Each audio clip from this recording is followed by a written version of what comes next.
చల్లగా. గీతాంజలి.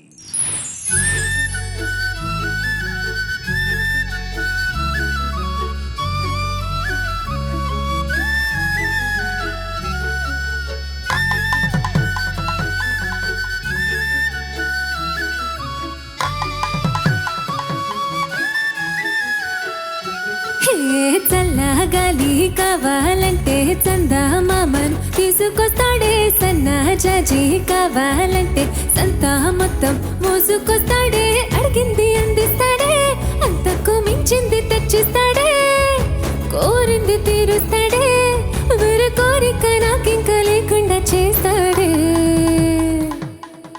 అద్దం ముందు నిలబడి అబద్ధం చెప్పలేనే, నా అద్దం అంటే నువ్వే మరి ఈ నిజం దాచలేనే.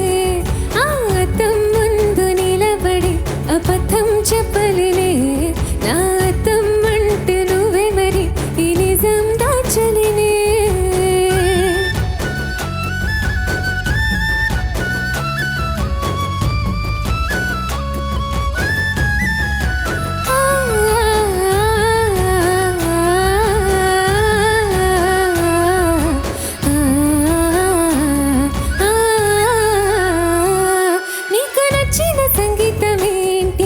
చెప్పుల సవ్వడి, నువ్వు వచ్చిన నగలు ఏంటి, మెడ వంపున ముద్దు తడి, నీకిష్టమైన చోటు ఏంటి, అది చల్లని నీ ఒడి, నువ్వు కోరుకున్న దస్తులేంటి, నీ వెచ్చని కౌగిలి, నువ్వు వెచ్చని కౌగిలి, నా ఇష్టాలేవైనా నీతోనే పనివేయగా, నువ్వు తప్ప ఇంకెవైనా నా కంటికి కనిపించునా.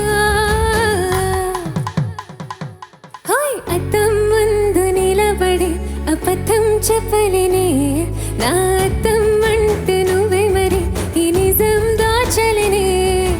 అద్దం ముందు నిలబడి అబద్ధం చెప్పలేనే, నా అద్దం అంటే నువ్వే మరి ఈ నిజం దాచలేనే.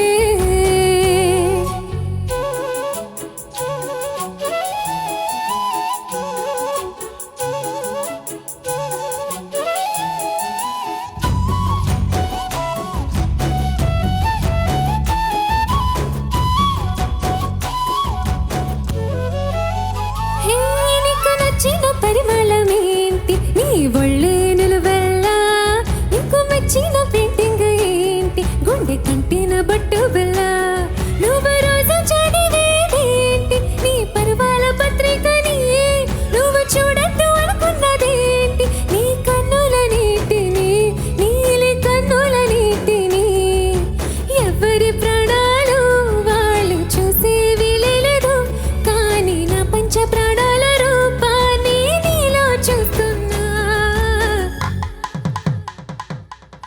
అద్దం ముందు నిలబడి అబద్ధం చెప్పలేనే, నా అద్దం అంటే నువ్వే మరి ఈ నిజం దాచలేనే. అద్దం ముందు నిలబడి అబద్ధం చెప్పలేనే, నా అద్దం అంటే నువ్వే మరి ఈ నిజం దాచలేనే.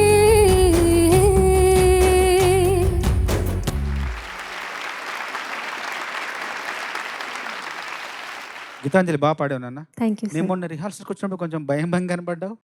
కొంచెం ఈ పాట పట్ల కొంచెం ఏదో చిన్న చిన్న సందేహం ఉన్నట్టుగా అనిపించింది, కానీ బాగా పాడావు, చాలా బాగా పాడావు.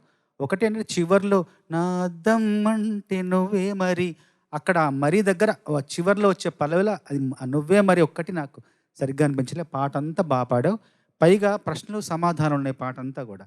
ప్రశ్న ఒకరేస్తే సమాధానం ఒకరు చెప్పాలి, కానీ ప్రశ్న సమాధానం నువ్వే రెండు చెప్తూ ఇద్దరు చెప్పినట్టుగా పాడావు.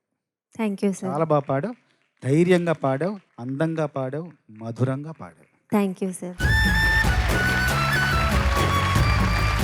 గీతాంజలి నమస్తే సార్. బాగుందమ్మా, చాలా బాగా పాడావు. స్పష్టత ఇంకొంచెం ఉండాలి. ఎందుకంటే ఇది సంగీతానికి సంబంధించినది కాకుండా సాహిత్య ఓరియంటెడ్గా ఉన్న పాట, ఇది ఒక కాన్వర్సేషన్ కాబట్టి సో కొంచెం స్పష్టత.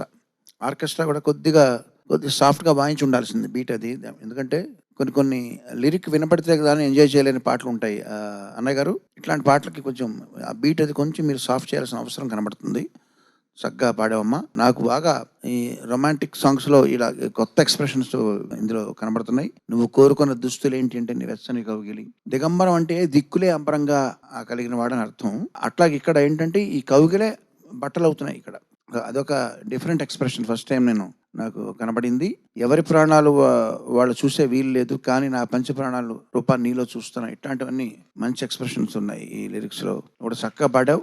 స్పష్టత, ఏ పాటలో స్పష్టత ప్రాధాన్యం ఇవ్వాలి, ఏ పాట స్పష్టంగా వినపడపోయినా పర్లేదు అని మీకే తెలుసు. కొన్ని పాటలను బట్టి అందులో ఏముంది లిరిక్ ఎలా ఉన్నా పర్లేదు అని చెప్పి.